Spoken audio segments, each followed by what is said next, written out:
घबराने की कोई जरूरत नहीं। मेरे बेटे की एंट्री मतलब इन बदमाशों को डिसेंट में। खुद को समझता क्या?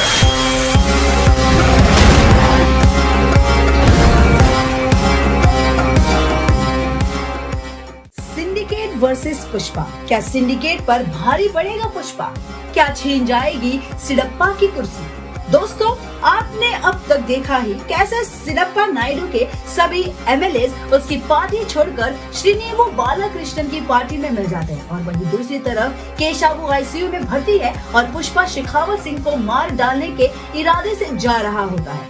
भंवर सिंह के ऑफिस पर पहुंचते ही वो पाता है कि सिंडिकेट के सारे मेंबर्स भंवर सिंह से मिल चुके हैं और उन्होंने ही केशवा की किडनैपिंग में उसका साथ दिया था। साथ ही सारे लाल चंदन की लकड़ियां भी उन्हीं लोगों ने भंवर सिंह को राजी खुशी दिए थे। पुष्पा और सिंडिकेट मेंबर्स के बीच घमासान लड़ाई होती है। अब आगे मंगलम श्रीनु पुष्पा का गला पीछे से अपने बाजुओं में कसने लगता है और तभी आगे से भंवर सिंह पुष्पा पर लात घूंसे बरसाने लगता है। तभी वहाँ चेन्नई मुरुगन के आदमी आते हैं और शेखावत सिंह और मंगलम श्रीनु के आदमियों पर बरस पड़ते हैं। शेखावत सिंह और पुष्पा एक बार फिर आमने सामने थे, लेकिन शेखावत सिंह इस बार पहले वाली गलती नहीं करने वाला था। वो गन उठाता है और पुष्पा पर फायर कर देता है, पर पुष्पा उसके फायर्स को डॉज करते हुए पुलिस की लाठी उसी के हाथ के ऊपर चला देता है, जिससे कि शेखावत सिंह के हाथ से वो गन छूट जाती है। फिर पुष्पा भंवर सिंह को मारने दौड़ता है और फाइट करते करते वो अब पुलिस स्टेशन के बाहर आ चुके थे।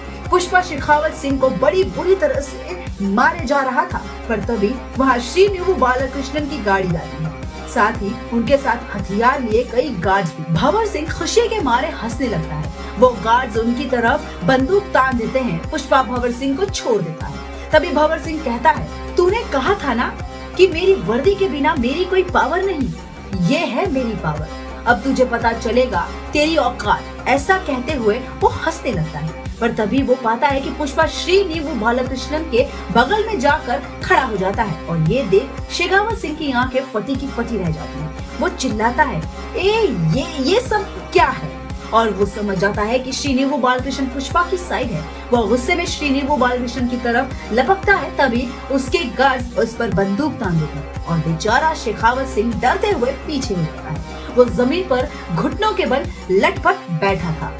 अभी उनकी बात खत्म हुई नहीं होती कि तभी बैंग, गोली चलाने की आवाज आती है, जिसे सुन दक्षा की आंखें फटी की फटी रह जाती है। बाकी सिंडिकेट के मेंबर्स भी बहुत चक्के रह जाते हैं। ये गोली किसी और ने नहीं बल्कि सिडप्पा नायडू ने ही चलाई थी और वो भी मंगलम श्रीनु पर। मंगलम श्रीनु के सिर के आर पार गोली हो चुकी थी। उसका शरीर धम से नीचे जमीन पर गिर जाता है। सिडप्पा नायडू हंसते हुए श्रीनिवु बालाकृष्णन को गले लगाता है और तब खुलासा होता है कि ये दोनों भी मिले हुए। सिडप्पा नायडू बताता है कि उसे पता है कि चंदन की लकड़ियों को श्रीनिवु बालाकृष्णन तक पहुंचाने का काम तुम ही लोगों का था। मुझे धोखा देकर पुष्पा से बदला लेने और सिंडिकेट से हटाने का प्लान भी तुम ही लोगों का था, पर शायद तुम लोगों को ये नहीं पता था कि ये सारी चाल हमारी थी। सिडप्पा नायडू बताता है उनकी सोच हमेशा तस्करी और इन्हीं सब चीजों में रही। उन्होंने उसके आगे की कभी सोचे ही नहीं और ना ही सिडप्पा नायडू ने, पर तभी पुष्पा ने हमें ये प्लान बताया। मेरे पार्टी के मोस्ट ऑफ द मेंबर्स पर किसी न किसी तरह के एफआईआर चार्जेस है, किसी पर मर्डर तो किसी पर तस्करी का। इन सभी के रहते मैं सीएम की कुर्सी तक तो नहीं ही पहुंच पाता, इसलिए जरूरी था इन्हें रास्ते से हटाना ताकि ये खुद ब खुद पार्टी छोड़ दे। शेखावत सिंह और बाकी लोग काफी हैरान थे, आखिर पुष्पा ने ये सब कब किया और वो श्रीनिवु बालाकृष्णन और सिडप्पा नायडू से कब मिला?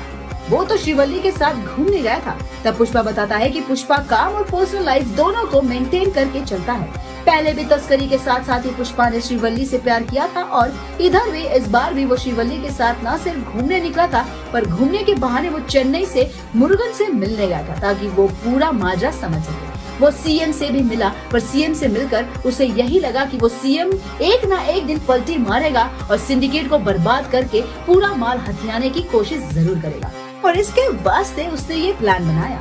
कहते हुए पुष्पा शेखावत सिंह पर गन तान देता है और फिर गन फायरिंग की आवाज आती है। ये गोली पुष्पा ने शेखावत सिंह के ऊपर चलाई थी। फिर कुछ और गोलियां चली जिसमें दक्षा भी मारी गई और सिंडिकेट के कुछ मेंबर्स भी। सिंडिकेट का एक मेंबर यानी हल्का रेड्डी सिडप्पा नायडू की कार से निकलकर आता है। पुष्पा बताता है कि मुझे पता था कि हल्का रेड्डी भरोसा का आदमी है और वो कभी धोखा नहीं देगा। आज से सिंडिकेट का सारा काम यही संभालेगा और सारे सिंडिकेट की डीलिंग पुष्पा करेगा। और कुछ इस तरह पुष्पा अपने सभी दुश्मनों को हराते हुए सिंडिकेट का किंग पिन बन गया। आपको ये स्टोरी कैसी लगी ये हमें कमेंट सेक्शन में जरूर बताइएगा और ऐसी ही कहानियां सुनने के लिए देखते रहिए बॉलीग्राड स्टूडियो।